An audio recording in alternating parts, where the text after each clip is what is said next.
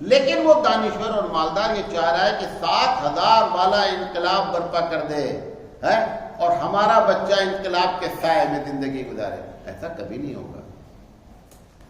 یہ غلط امید آپ نے ہم سے لگائی ہے. ہونا یہ چاہیے اس مسئلے کو کہ 7,000 والے کو بھی 70,000 تنخواہ رکھی جائے. اگر یہ تنخواہ کا مسئلہ، اور یہ تنخواہ ہے کس کے ہاتھ میں؟ یہ ان کے ہاتھ میں ہے جو دانشور ہیں اور مالدار ہیں. انہوں نے تو مسجد کے اماموں کی تنخواہ کم کر رکھی ہے. مدارس کی تنخواہ کس نے کم کر رکھی ہے؟ جو مدرسے کے شورا کے ذمہ دار ہیں. مسجد کی کمیٹی والوں نے کم کر رکھی ہے. اب جب آپ تنخواہ کم کر رکھے ہیں تو غلط ایکسپیکٹ نہیں کریں ہم سے، ایسا نہیں ہو پائے گا. لیکن اس کو ایک تو یہ اس کے اندر نقص ہے. دوسرا یہ ہے کہ ہم لوگوں کو چاہیے، وہ کام تو نہیں کر پا رہے ہیں، مطلب تنخواہ نہیں بڑھا پا رہے ہیں. اب خیر دھیرے دھیرے بڑھ رہی ہے، اب مجبور ہو کر کے بڑھائیں گے، سبھی لوگ بڑھائیں گے، لیکن ابھی کافی ٹائم لگے گا. تب تک دنیا دوسرے دنیا میں داخل ہو چکی ہوگی. یہ بھی آپ کو بتائیں. تب ہم آپ پھر اس پر سوچیں گے اور پھر پریشان ہوں گے. بہرحال ہم یہ چاہ رہے ہیں اس سلسلے میں کہ مدرسے والے بے تکا خرچہ کرنے کے بجائے، مساجد والے گنبد پہ لاکھوں روپے، مینارہ پہ لاکھوں روپے، فرش میں ماربل لگانے کے بجائے مساجد اور مدارس میں پیسے ایسی جگہ پہ خرچ کیے جائیں کہ مالدار آدمی جب مدرسے میں داخل ہو تو اسے اس بات کا احساس ہو کہ نہیں، ہمارا بچہ بھی یہاں پڑھ سکتا ہے. 3 چیزیں صحیح ہوں. اسٹینڈرڈ آف ایجوکیشن، تعلیم کا معیار صحیح ہو، نمبر 1. نمبر 2، مدرسہ کا انفراسٹرکچر، مدرسہ کا جو ڈھانچہ ہے وہ صحیح ہو. نمبر 3، کھانے پینے کا نظم صحیح ہو. اور نمبر 4، مار ایک دم بند. یہ مدرسے والے جو سمجھتے ہیں کہ بغیر مارے پڑھایا نہیں جا سکتا، یہ ان کی اپنی کمزوری ہے. اپنی کمزوری کو چھپانے کے لیے یہ مار کا چکر چلایا جاتا ہے. ابھی اس پر ایک اسٹڈی ہوئی ہے اور پریکٹیکلی شکل میں کام کیا جا رہا ہے. ایک بہت بڑے دانشور نے حفظ کے بچوں پر اسٹڈی کر کے بتایا کہ سمجھ اور یادداشت، غور سے سنیے گا، 2 لفظ ہے. ایک ہے انڈرسٹینڈنگ، ایک ہے کسی چیز کو یاد کرنا. انہوں نے کہا یاد کرنے والے بچے کو اگر ذرہ برابر بھی خوف ہوگا تو اس کے یادداشت اگر 3 منٹ میں جس کو یاد کر سکتا اس کے لیے 10 منٹ چاہیے. اس نے کہا یہ تو 3 سال 3.5 سال جو تم حفظ کرا رہے ہو، اس کو 1.5 سال میں کمپلیٹ کیا جا سکتا ہے. شرط کیا ہے؟ حفظ کے بچے کو ایک دم خوف نکال دیا جائے. اس کو خوف نہیں رہنا کہ استاد ڈانٹے گا، استاد مارے گا. میں ان کی کلاس میں بیٹھا، وہ جو پڑھا رہے تھے، دیکھیے اس نے بات کیسے کی استاد نے، کیونکہ وہ ان کے ٹریننگ تھی. بچہ بھول گیا. ہمارا بچہ بھولا اگر تو ہم استاد کیا کریں گے؟ جو کرتے ہیں سب جانتے ہیں آپ، مار ڈانٹ سب کچھ. اس استاد بچے کے بھولنے پر وہ کمنٹ کرتا ہے کہ بیٹا تم کیا ہو؟ نبی کریم صلی اللہ علیہ وسلم جن پر قرآن نازل ہوا تھا وہ قرآن پڑھتے ہوئے بھول گئے. اب بچے کو اندر سے ہوا کہ یہ میں نے کوئی بہت بڑی غلطی نہیں کیا ہے. جب حبیب مصطفیٰ جس پر قرآن نازل ہوا اگر وہ بھول سکتے ہیں تو میری کیا حیثیت ہے؟ اگر ایسی باتیں اور ایسے کمنٹ پاس کیے جائیں گے تب جا کر کے بچے کے اندر خوف نکلے گا. سمجھے نہیں؟ اور بات ہے، انہوں نے کہا، پڑھ رہا تھا کہ کل تم نے جو ہے وہ 4 آیتیں سنائی تھی اور آج جو ہے تم نے 3 ہی آیت سنائی. لگ رہا ہے کہ نیند تم نے زیادہ کی ہے، اس کو تھوڑا کنٹرول کریں. ایسے بچوں کو بولنے کی ضرورت ہے. نتیجہ کیا نکلا؟ 6 مہینے میں 48 بچوں میں سے 42 بچوں نے 9 پارے تک حفظ کر لیا. یہ ہم کو اپنا اسٹینڈرڈ ایسا کیا جائے گا تب مالدار ہمارے پاس آئیں گے. ادروائز یہ ہمیشہ غلط ایکسپیکٹیشن کرتے رہیں گے اور مدرسے میں اپنے بچے کیوں، جب تمہاری دال دیکھتے ہیں پتلی والی ہے، جب چاول پہ ڈال دیا جاتا ہے تو ایک دال بھی چاول کے اوپر نظر نہیں آتی اور نیچے پانی بیٹھ جاتا ہے. کیوں اپنے بچے کو لے کر آئے گا جس کا بچہ بغیر اچار، بغیر پاپڑ، بغیر سلاد کے کھانا نہیں کھاتا ہے، وہ تمہارے کیوں لا کر کے رکھے گا؟ اچھا، میرا کہنا یہ ہے کہ میں جب چندہ کرنے جاتا ہوں، میں مدارس والے سے کہنا چاہتا ہوں کہ جب میں چندہ کرنے جاتا ہوں تو یہ بولو چندہ والوں سے کہ میں ان کو کھانا خراب کھلاؤں گا، چندہ دینا ہو کہ دو، نہیں دینا ہے تب دیکھیں کون تم کو چندہ دیتا ہے۔ بھئی ہم نے زندگی بھر ان کو سکھلایا جھوٹ نہیں بولو، اور ہم جھوٹ بول کر چندہ لاتے ہیں، کیسے ہماری زبان میں اثر ہوگا؟ کبھی نہیں ہوگا۔ لہذا کوشش کی جائے کہ مالدار بھی ہمارے یہاں پڑھیں، دانشور میں اس پہ یہی 3 چیزیں جب ہوگی تب یہ آئیں گے۔ مالدار کو ایک ڈاؤٹ اور بھی ہے مدارس کے بارے میں کہ ٹرانسپیرنسی نہیں ہے پیسے کے بارے میں۔ ہماری یہ ہمت نہیں ہے، مدرسے ہم بھی چلاتے ہیں کہ میں آپ کو اوپن چیلنج کروں، آئیے اور میرا حساب چیک کر لیجیے۔ یہ ہونا چاہیے۔ جب یہ ہوگا مسلمان کبھی بھی پیسہ دینے میں کم نہیں اور پیچھے نہیں رہتا ہے، صرف اس کو ایک بات کا یقین ہو جائے کہ میرا پیسہ صحیح جگہ لگتا ہے، پیسہ دینے والوں کی کمی نہیں ہے۔ ہمارے اندر شفافیت ہو۔ کتنے مدرسے میں جانتا ہوں کہ جن کی زمینیں ذاتی طور پر ان کے نام پر لکھی ہوئی ہیں، جب یہ بات عوام میں معلوم ہوتی ہے تو وہ مدرسے کے بارے میں سارے سوالیہ نشان کھڑے ہوتے ہیں کہ یہ قرآن پڑھتے ہیں، حدیث پڑھتے ہیں، اور مالی معاملہ ان کا اتنا خراب ہے۔ لہذا یہ جو ایکسپیکٹ کر رہی ہے پبلک، ہم کو اس پر پورا اترنا چاہیے۔ ہم کو حضرت عمر کو یاد کرنا چاہیے، چراغ جلائے بیٹھے ہیں سرکاری تیل سے۔ ایک صاحب آتے ہیں، کہتے ہیں میں آپ سے بات کرنا چاہتا ہوں۔ حضرت عمر رضی اللہ تعالیٰ نے پوچھتے ہیں کہ پرسنل بات ہے یا آپ سرکاری کوئی بات کرنا چاہتے ہیں؟ انہوں نے کہا نہیں، پرسنل میٹر ہے۔ انہوں نے چراغ بجھا دیا، کہا آؤ بیٹھ کے بات کرو، کیونکہ یہ تیل جو ہے سرکاری پیسے سے جل رہا تھا۔ یہ شفافیت چاہیے، کس میں؟ مدرسے کے مالی نظام میں، اور یہ امید لگانا پبلک کا ایک دم صحیح ہے۔ نمبر 6، اب جو دور جس دور سے ہم گزر رہے ہیں، میں 500 سے زیادہ گروپ کا ممبر ہوں واٹس ایپ کا۔ ایک ادنا بچہ سوال کرتا ہے اور آخر میں لکھتا ہے کہ حضرت قرآن حدیث کی روشنی میں جواب دیجیے۔ ہم بچوں کو پڑھا رہے ہیں، دلیل قرآن حدیث سے ہمارے اندر صلاحیت بہت کم ہے دینے کی۔ 100% ہم کو قرآن حدیث سے دلیل دینی چاہیے بچوں کو، اور ایسی دلیل نہ دیں۔ دوسرا جملہ بول رہا ہوں، یہ ایک ایک جملہ پر آپ تشریح کریں گے تو لمبی بات ہوگی۔ ایسی دلیل نہ دیں جو خود دلیل کا محتاج ہو۔ ہم سے آپ نے مسئلہ پوچھا، ہم نے کہا شامی میں لکھا ہے۔ شامی منظم من اللہ ہے، اللہ کی جانب سے نازل ہوئی ہے کتاب۔ شامی خود محتاج ہے کہ شامی نے یہ مسئلہ کہاں سے لکھا، وہ ہم بچوں کو بتانے کے لیے تیار نہیں ہے۔ اور اب کے جو دور کی جنریشن ہے، وہ شامی در مختار کو نہیں، وہ کہتی ہے قرآن حدیث سے دلیل دو۔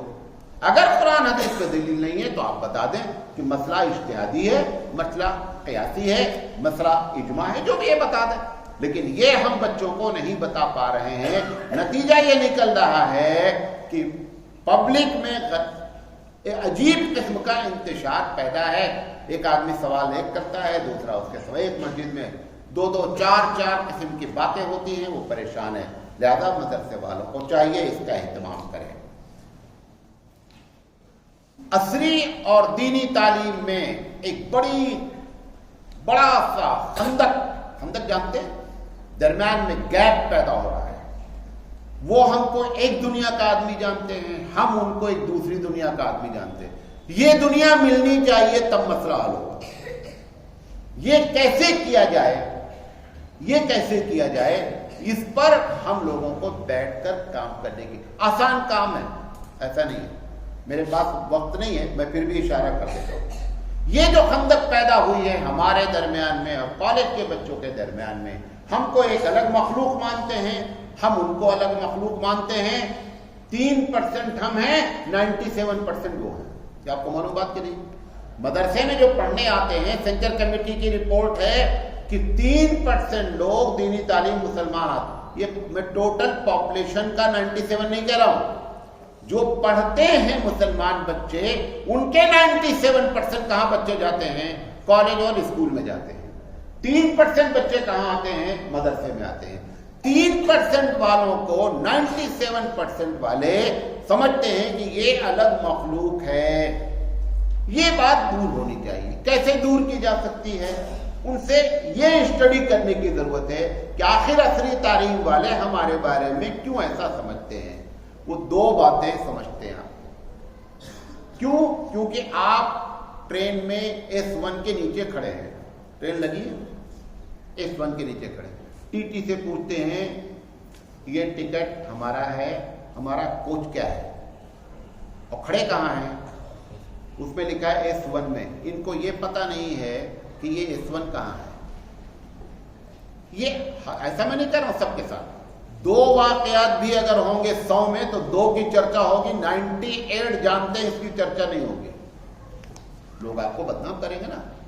لہذا میرا یہ کہنا ہے کہ دینی مدارس میں ایسا سلیبس مرتب کیا جائے from beginning till to last, LKG سے لے کر کے پہلی جماعت سے لے کر کے آخر جماعت تک ایک پیریڈ ڈیلی پڑھایا جاتا رہے جو عصری تعلیم سے اس کا رشتہ ہو۔ اگر یہ بات کر لی جائے تو ان کے دماغ میں جو بات ہے کہ ہم سوٹیبل پرسن نہیں ہیں، ہم مناسب آدمی نہیں ہیں، وہ بات ختم کی جا سکتی ہے۔ اسی طریقے سے مدارس کے ہر مدرسے میں انجمن ہوتی ہے، یہ آپ کو معلوم ہے، انجمن اسلام میں ایک انجمن ادھر الگ ہوتی ہے، ایک انجمن ہوتی ہے، ہر مدرسے میں انجمن ہے۔ انجمن کا کام کیا ہے؟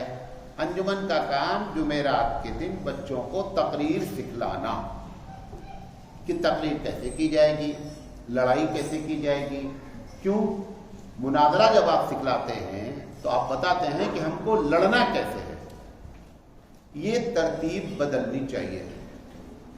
میں آپ کو انجمن کے بارے میں بتانا چاہتا، ابھی دیکھیے آپ جب کسی تبلیغی جماعت پروگرام کرتی ہے، مولانا بھی پروگرام کرتے ہیں، تبلیغی جماعت یا جماعت اسلامی دونوں پروگرام کرتے ہیں، این سنت کے مطابق پروگرام شروع ہوتا ہے۔ کیا؟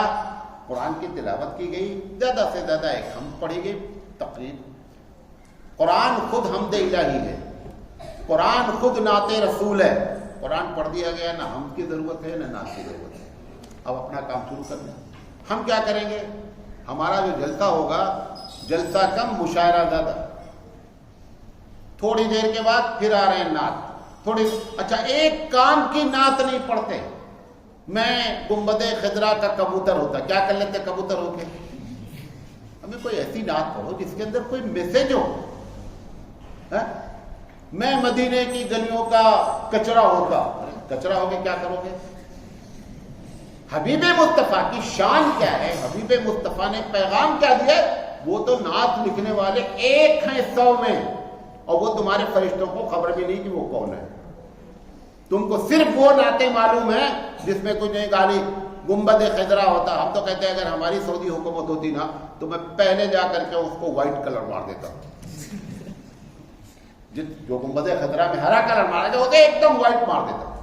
حبیب مصطفیٰ نے فرمایا مجھے وائٹ بہت پسند ہے، اسی کو حدیث رکھ کر کے وہی حدیث لکھ کر کے پورا وائٹ مار دیتا۔ یہ نعت رسول کسے کہتے ہیں؟ حبیب مصطفیٰ صلی اللہ علیہ وسلم کی شان میں ایسی باتیں کہ لوگوں کے دل میں حبیب مصطفیٰ کی محبت آ گئے۔ تم مرغی کوا اور کبوتر بنا رہے ہو بیٹھے بیٹھے، اور یہ سکھایا کہاں سے گیا ہے؟ یہ سکھایا گیا ہے مدرسے سے۔ لہذا انجمنیں صحیح ہونی چاہیے۔ میں نے 4 باتیں انجمن کے بارے میں لکھی ہے کہ انجمنیں ایسی چلائی جانی چاہیے۔ نمبر 1، عام عنوان، جیسے مثال کے طور پر 20 تقریریں ہو رہی ہیں تو 2-3 تقریریں کامن عنوان فضیلت وغیرہ پر ہو، 1-2 تقریر ایسی ہو جس میں کمپیئر کیا گیا ہو حبیب مصطفیٰ کی شان کو دوسرے دینی رہنماؤں سے، کہ ہمارے حبیب مصطفیٰ کی شان کیا ہے، دلائل کے ساتھ بتایا جائے کہ دنیا میں اتنے لوگ گزرے ہیں لیکن اب اور الگ الگ دن الگ الگ۔ ایک مرتبہ آپ نبی کریم صلی اللہ علیہ وسلم کو کمپیئر کر لیں رام جی سے، ایک مرتبہ شان ان کے لیے کسی کے بگاڑے، لیکن آپ بتائیں ہمارے حبیب مصطفیٰ کی شان یہ ہے۔ ایک موازناتی پروگرام ہو ہر انجمن میں۔ نمبر 3،